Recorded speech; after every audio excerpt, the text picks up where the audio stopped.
Servus Leute und herzlich willkommen bei The Car Crash Review. Ich bin die Jessie und ich habe heute für euch einen Testwagen dabei, den wir intensiv und exzessiv getestet haben, und zwar den Hyundai i30N in der Performance-Variante. Und falls ihr dazu alles wissen wollt, dann bleibt jetzt gerne dran, denn wir werden drüber sprechen. Wie sieht er aus? Wie hat er sich im Facelift verändert? Wie viel hat er verbraucht? Wie fährt er sich? Und vor allem, wie klingt der Sound? Bleibt jetzt gerne dran, abonniert auch unseren Kanal The Car Crash Review, würde mich tierisch freuen. Hier gibt es jeden Tag ein Video von Jan oder von mir und hier seid ihr bestens informiert. Und dann würde ich sagen, gehen wir erstmal los und schauen uns etwas genauer an. Kommt mit!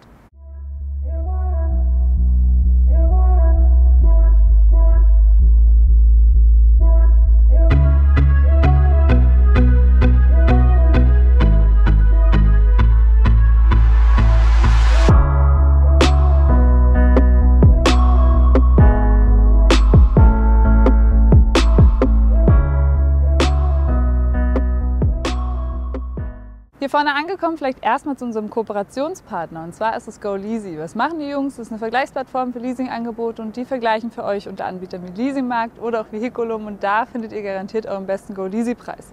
Jetzt sprechen wir aber über den i30N in der Performance-Variante und erstmal, warum habe ich mich so gefreut, den zu testen? Ich habe mir tatsächlich mal überlegt, mir den zu kaufen. Damals gab es ihn noch nicht als Automatik. In der Version jetzt im Facelift gibt es ihn auch noch als 8-Gang Doppelkupplungsgetriebe. Hier haben wir aber die 6-Gang-Anschaltung. Ich habe sie trotzdem sehr gerne für euch getestet. Und warum fand ich den so gut? Ist ein Kompaktsportler, der knallt, der ist laut, der hat super viel Fahrspaß und vor allem kostet er nicht so viel. Und genau das sind die Vorteile von diesem Auto. Aber fangen wir jetzt erstmal beim Anfang an und sprechen über die Optik. Insgesamt bekommt ihr 7 Lackvariante. Das N-typische Performance Blue gibt es natürlich auch, aber ich habe jetzt hier von Hyundai das Sunset Red bekommen. Und ich finde das ehrlich gesagt sehr, sehr gut und es sieht total zivil aus.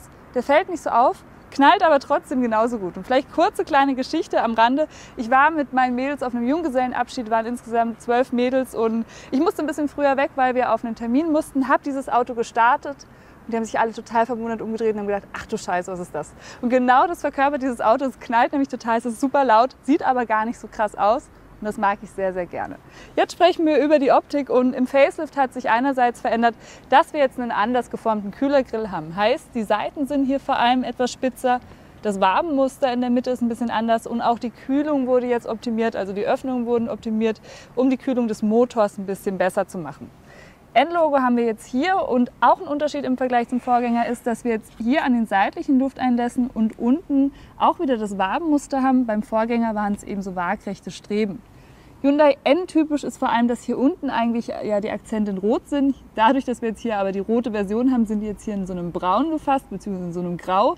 Und was ich interessant finde, sind jetzt diese seitlichen Lufteinlässe, die jetzt hier tatsächlich auch hinten wieder rauskommen, sind dafür da, weil sie eben weniger Luftverwirbelungen an den Radhäusern erzeugen sollen.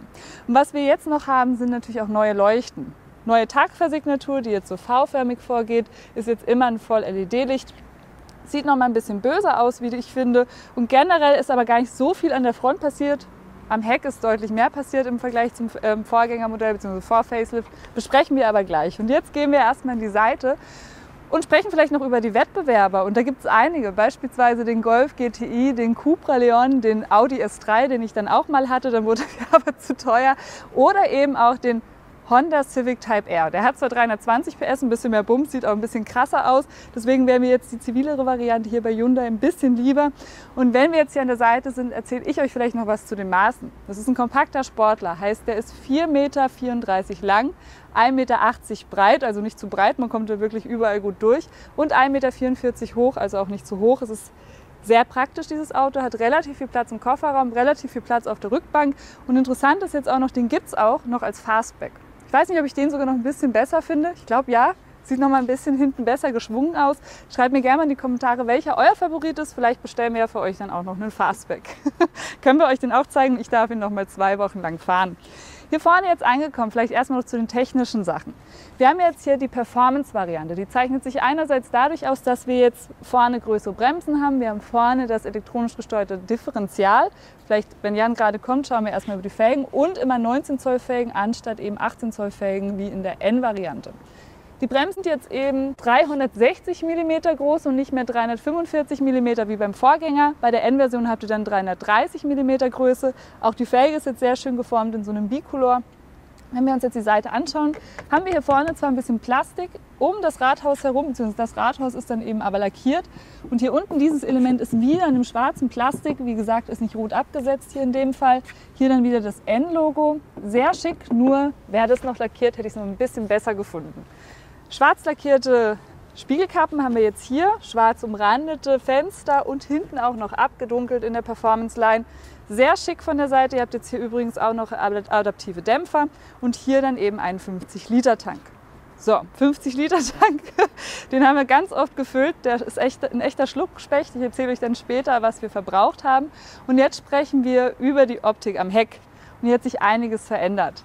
Wir haben jetzt hier erstmal einen riesigen Spoiler, der auch noch mal so ein bisschen abgesetzt ist mit so Findets an der Seite. Sieht sehr schick aus, fällt natürlich ein bisschen mehr auf, wenn ihr dieses Performance Blue habt, weil der Kontrast einfach höher ist. Hinten abgedunkelte Scheiben, auch die Leuchten sind jetzt noch mal anders geformt, auch wieder mit diesem V-Design. Und was sich jetzt hauptsächlich verändert hat, ist der Diffusor, der ist größer geworden. Auch die Endrohre sind größer geworden, die habt ihr jetzt bei der Performance-Variante übrigens dann auch noch mit einer Sportabgasanlage. Und vor allem ist dieses Element jetzt hier komplett aus Plastik. Und das ist ein kleiner Kritikpunkt, vielleicht auch ein großer Kritikpunkt. Ich hätte es besser gefunden, wäre das lackiert gewesen. Irgendwie sieht das nicht mehr so schick aus. Wir haben jetzt hier an den Seiten auch nochmal so ein Wabenmuster, das ist jetzt auch neu. Und die Nebelschlussleuchten sind auch noch von oben nach unten gewandert. Schreibt mir gerne mal in die Kommentare, wie ihr jetzt so den Look findet im Vergleich zum Vor-Facelift. Was wir jetzt als nächstes machen, ist uns noch den Kofferraum anschauen. Sound gibt es dann später. Und hier haben wir jetzt 395 bis 1301 Liter. Und bevor ich euch jetzt den Kofferraum zeige, vielleicht erst noch zu unserem Kooperationspartner, zu unserem neuen. Und zwar ist das Motul. Die machen normalerweise Motoröl. Jetzt haben sie aber eine Car-Clean-Serie rausgebracht. Damit machen wir unsere Autos immer sauber. Sehr gute Produkte. Ich packe euch unten mal den Link rein, falls euch das interessiert. So, und jetzt machen wir das jetzt wieder rein. Wir haben jetzt hier hinten übrigens noch für eine bessere Versteifung so eine kleine Strebe drin. Die ist jetzt optional.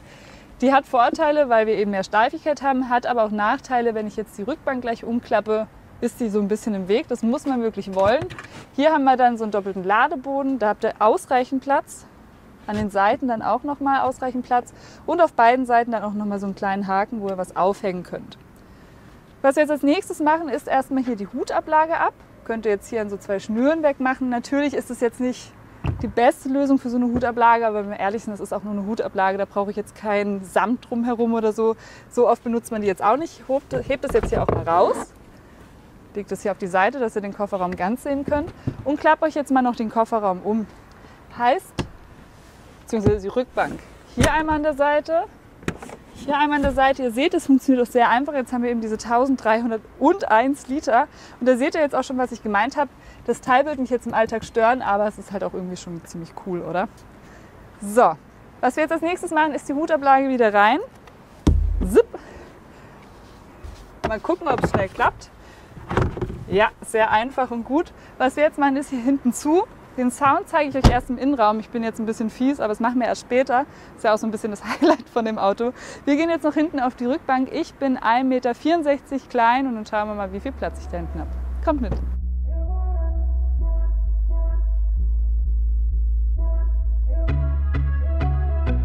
Ja, hier hinten angekommen seht ihr, ich habe Platz, eure Kinder werden auch Platz haben. Ein großer erwachsener Mann mit 1,90 Meter, der wird es ein bisschen eng haben, aber es ist bei vielen Autos so. Nach vorne hin habe ich jetzt hier 2 Fäuste, habe die Sitze aber auch auf meine Größe eingestellt. Nach oben hin habe ich auch 1,5 Fäuste. Ich fühle mich hier drin wohl und vor allem finde ich schick, dass erstmal alles total dunkel ist. Ich weiß gar nicht, ob ihr sehr viel sehen könnt hier drin, weil es jetzt schon so dunkel wird auch draußen. Alcantara-Leder-Kombination auf beiden Seiten, Isofix. Sehr weiches Alcantara-Leder hier jetzt. Auch die Kopfstützen sind gut gepolstert, könnt ihr auch in der Höhe verstellen. Wir haben jetzt hier in der Mitte noch Cupholder, 2 Stück, auch wieder mit Leder bezogen. Und hier dann auch noch eine Durchreiche für Ski. Die ist ein bisschen klein, da passen höchstens 2 Paar Ski rein, dann wird es relativ eng. Vorne habt ihr jetzt gar nichts hier. Keine USB, keine Klimaanlage, nichts. Relativ robust, dafür haben wir hier hinten keine Mittelkonsole, heißt man kann in der Mitte auch sehr gut und bequem sitzen. Und jetzt würde ich sagen, schauen wir uns noch ganz kurz die Tür an. Die finde ich gut, weil sie ist unspektakulär. Hier, wo man ja die meiste Zeit was berührt, ist sie auf jeden Fall gepolstert mit so einem Soft-Touch. Hier unten ist es dann Haarplastik, kleine Flasche findet auch Platz. Und ich mag, dass der Türöffner jetzt hier in so einem Schwarz ist. Was ich ein bisschen besser gefunden hätte, wäre, wenn diese Einstiegsleiste hinten nicht aus dem Plastik ist oder wäre. Ich glaube nämlich, dass die relativ schnell zerkratzt. Aber was wir jetzt machen, ist gemeinsam vorne noch aufmachen und wir sprechen über das Herzstück, nämlich über den Motor.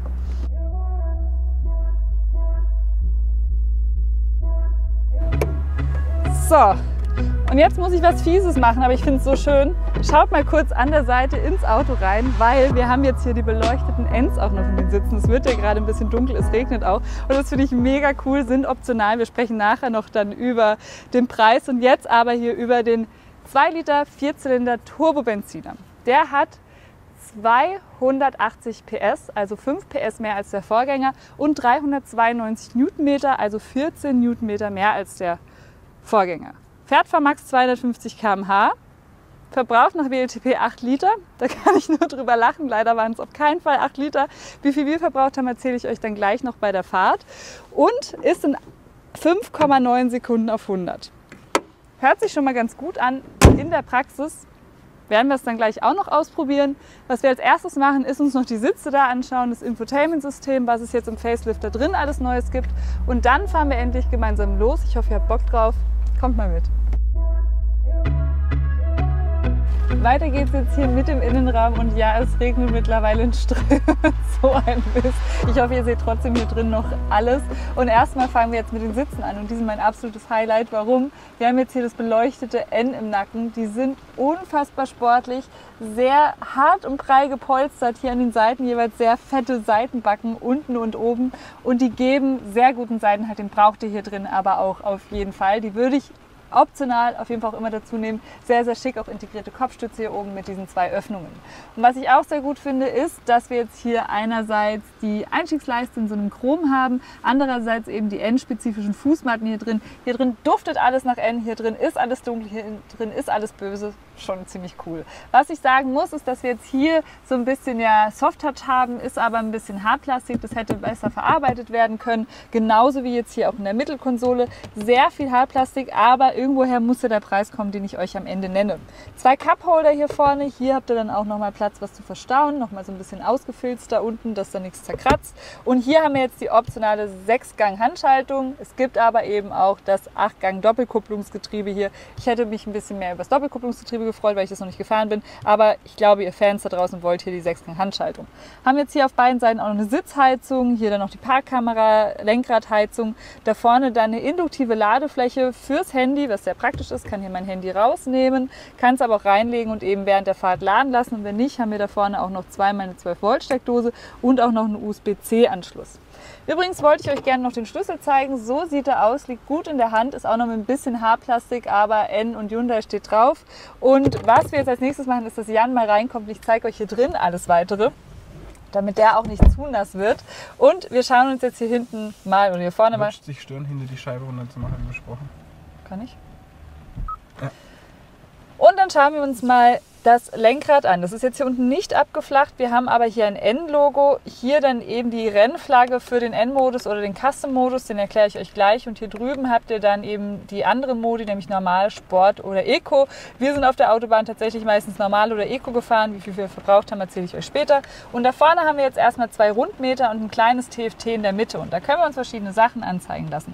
Zum Beispiel alles zur Fahrinfo. Können hier dann auch so runtertoggeln und uns beispielsweise auch die Geschwindigkeiten, den Verbrauch, ja okay, jetzt wurde schon ein bisschen gespoilert, zeigen. Können jetzt hier aber dann eben auch hier einen Kompass reinmachen oder eben hier auch Informationen über das Auto, können hier auch Zeiten nehmen, haben hier auch ein G-Kraftmesser drin und auch die Assistenzsysteme. Wir können uns hier sehr viel anzeigen lassen, sehr, sehr spannend. Was aber viel spannender ist, und das möchte ich euch als allererstes zeigen, ist da vorne der N-Modus, den ihr euch selbst konfigurieren könnt, und zwar Custom.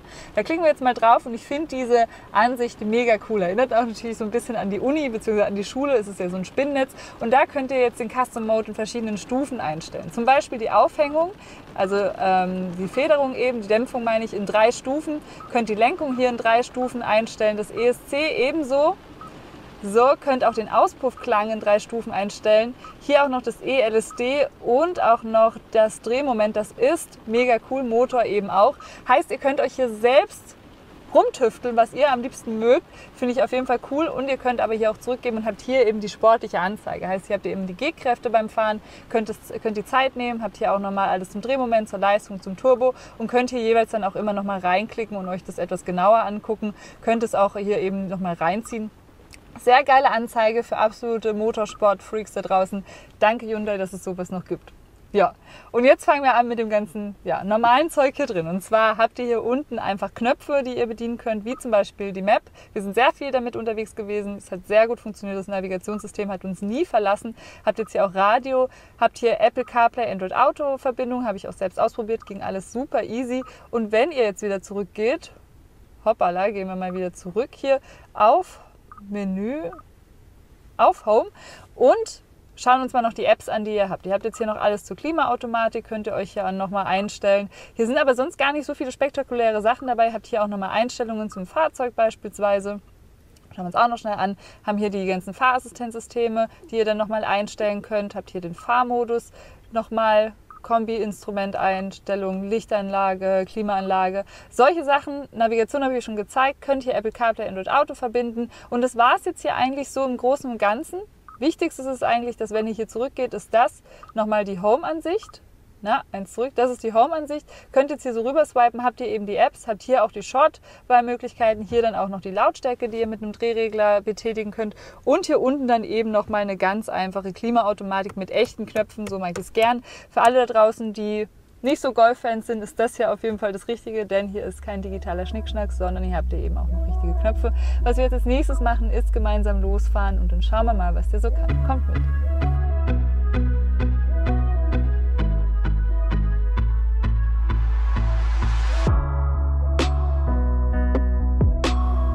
Wir fahren jetzt gemeinsam los und erstmal hören wir uns den Sound jetzt an. Im Innenraum starten wir ihn jetzt.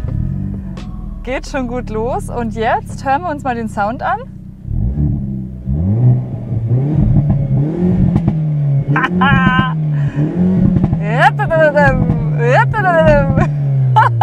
Und jetzt zeige ich es euch auch noch von außen.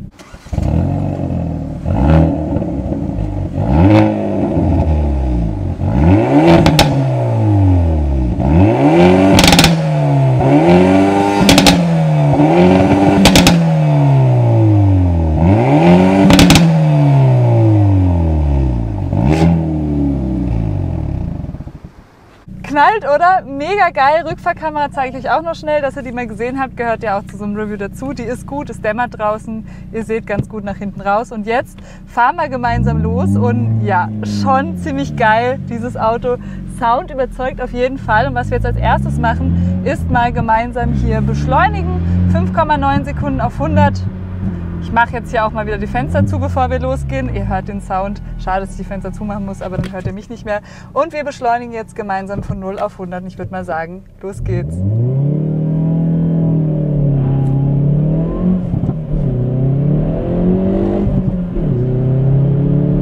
Ja, 100. Macht schon Bock, oder? Ja, okay. So viel zum emotionalen Teil. Das Auto knallt, es ist verdammt laut. Ich habe keine Ahnung, wie die Leute von Hyundai das hinbekommen haben. Es macht unfassbar Spaß. Und jetzt sprechen wir mal über die verschiedenen Modi. Und wir sind jetzt gerade hier im N-Modus losgefahren. Ich habe euch auch schon im N-Modus gerade den Sound gezeigt. Was ich euch jetzt noch zeigen möchte, ist jetzt hier, was man alles einstellen kann.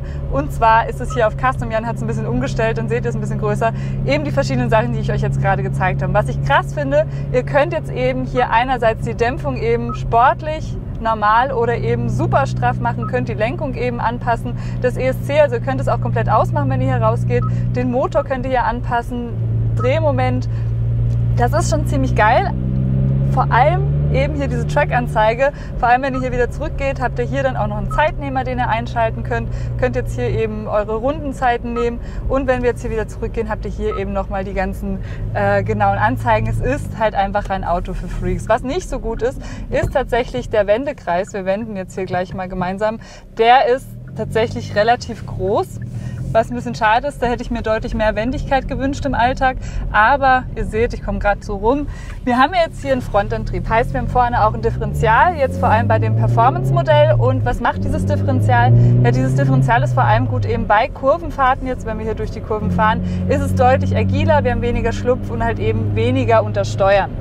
So schon mal ziemlich geil. guter Grund, großer Grund für die Performance-Variante. Anderer Grund für die Performance-Variante ist auch, dass wir hier jetzt eben die größeren Bremsen haben. Heißt, der packt auch deutlich mehr zu. Und das erstmal eben zur Fahrperformance. Das Auto ist einfach purer Spaß. Ich kann hier einfach, wenn ich Bock habe, draufklicken auf N. Der wird laut, der röhrt total, kann hier aber auch eben in normal gehen. Und was passt sich da alles an? Sportlich und Eco. So, einerseits habt ihr gehört, der Sound passt sich auf jeden Fall an. Wir haben jetzt eine Sportabgasanlage mit einer Klappenregelung. Heißt, je nach Modi sind wir eben mit einem anderen Sound vertreten. Wir können jetzt auch hier in Eco eben fahren. Ich gehe jetzt mal in Eco, da ist der Sound am zurückhaltendsten. Dann passt sich auch noch die Lenkung an. Die ist aber, obwohl wir in Eco oder normal sind, trotzdem noch verdammt direkt, was ich sehr gern mag. Auch haben wir hier ein adaptives DCC bzw. eben eine adaptive Dämpfung. Passt sich auch ebenfalls an. Motor passt sich an, Getriebe passt sich an. Ich habe es euch ja vorne gerade schon gezeigt. Das heißt, ihr habt hier unfassbar viele Spielmöglichkeiten, viel mehr als eben beispielsweise in so einem GTI. Jetzt geht es natürlich darum, was haben wir verbraucht? Da vorne stehen jetzt 16,7 Liter auf der Uhr. Das stimmt jetzt nicht. Wir haben natürlich jetzt ein paar Mal noch durchbeschleunigt, um für euch so ein bisschen Show zu machen. Aber wir haben jetzt bei uns im Alltagstest tatsächlich 9,5 Liter gebraucht und haben wirklich versucht, auch wenig zu verbrauchen. Und ja, dieses Auto ist ein richtiger Schluckspecht. Man muss sich daran gewöhnen, sehr oft tanken zu gehen, eben vor allem mit einem 50-Liter-Tank. Vor allem tut es eben weh mit den immer wieder teurer werdenden Benzinpreisen jetzt hier bei dem Spritverbrauch. Aber 9,5 Liter, da haben wir uns auch wirklich Mühe gegeben. So, wenn man den jetzt so fährt, wenn man richtig Bock hat, dann ist man da locker bei 10 Liter. Das muss man wissen. Aber ich erzähle euch am Ende dann, was er kostet, und da spart ihr einiges im Vergleich zur Konkurrenz, die ich euch schon genannt habe. Die Schaltung ist auf jeden Fall sehr, sehr knackig, und was ich euch noch gar nicht gezeigt habe, beziehungsweise noch gar nicht erzählt habe, ist, dass wir jetzt hier auch noch ein Rev-Matching haben. Was bedeutet das? Wir haben jetzt hier eine Zwischengasfunktion, die probieren wir gleich mal aus. Hier fahren wir nochmal rückwärts, weil der Wendekreis eben nicht so gut ist. Und wo kann man das machen? Wir haben da vorne einen Knopf, den zeige ich euch gleich. Und zwar haben wir jetzt hier Rev. Entweder ich mache es aus oder ein. Was bedeutet das? Wir haben jetzt hier beim Schalten eben, wenn ich es drin habe, nochmal ein Zwischengas. Dadurch wird eben das Turboloch nochmal ein bisschen kleiner. Was wir jetzt machen, ist zurückfahren, und dann zauber ich euch ein Fazit. Kommt mit! Weiter geht's jetzt mit meinem Fazit, und ihr seht schon, es fängt an zu regnen. Die Erde weint, weil ich den i30N morgen abgeben muss. Nicht nur ich weine, aber jetzt sprechen wir über mein Fazit. Und erstmal zur Optik. Sehr zurückhaltend konfiguriert, er knallt aber trotzdem. Der Sound ist grandios. Ich weiß gar nicht, wie die Leute von Hyundai es geschafft haben, dass er wirklich so laut ist. Es macht richtig Spaß. Ich habe mich jedes Mal wie ein Schneekönig gefreut, wenn ich den gestartet habe. Und er macht auch richtig viel Spaß zu fahren. Man merkt, dass er mehr Newtonmeter hat. Man merkt auch die paar PS. Wir haben hier ein adaptives Fahrwerk. Wir haben ein Sperrdifferential vorne. Es ist wirklich eine Technikbombe, und vor allem ist er bretthart gefedert. Das muss man wollen, das muss man mögen. Ich mag es total gerne. Es hat sehr Spaß gemacht mit dem Auto. Infotainment-System ist okay, das ist jetzt nicht das allermodernste, aber für den Alltag absolut ausreichend. Und jetzt geht es natürlich auch darum, wie gefällt mir das Facelift eigentlich. Das Facelift gefällt mir ein bisschen besser, er sieht ein bisschen sportlicher aus, ein bisschen schicker auch im Innenraum. Vor allem mag ich hier diese optionalen Sitze mit dem leuchtenden N, ist nochmal so ein kleines Gimmick. Und was wir als nächstes besprechen sollten, wäre der Preis. Und hier gibt es jetzt verschiedene Varianten. Es gibt ja einmal die N-Variante, die beginnt ab ungefähr 33.000 €. Der hier jetzt mit der 6-Gang-Handschaltung beginnt dann bei 36.000 € und das 8-Gang-Doppelkupplungsgetriebe beginnt dann bei 39.000 €. Ihr bekommt hier aber dann fast alles serienmäßig mit dazu. Jetzt fängt es richtig an zu regnen. Ich habe es euch ja gesagt, die Erde weint. Ich muss ihn bald abgeben. Ich finde dieses Auto wirklich mega. Es ist sehr emotional, praktisch, kompakt. Einfach geil, auch wenn ich es gar nicht so im Internet sagen möchte, aber dieses Auto ist einfach geil. Falls euch das trotzdem zu teuer sein sollte, dann könnt ihr auch gerne mal bei unserem Kooperationspartner GoLeasy vorbeischauen. Was machen die Jungs? Die vergleichen für euch unter Leasinganbietern. Da findet ihr euren besten Leasingpreis. Schaut da gerne mal vorbei. Hier seid ihr aber gelandet bei The Car Crash Review. Gibt jeden Tag ein Video von Jan oder von mir. Hier seid ihr bestens informiert. Würde ich sagen, sehen wir uns beim nächsten Mal wieder, Freunde. Bis dann!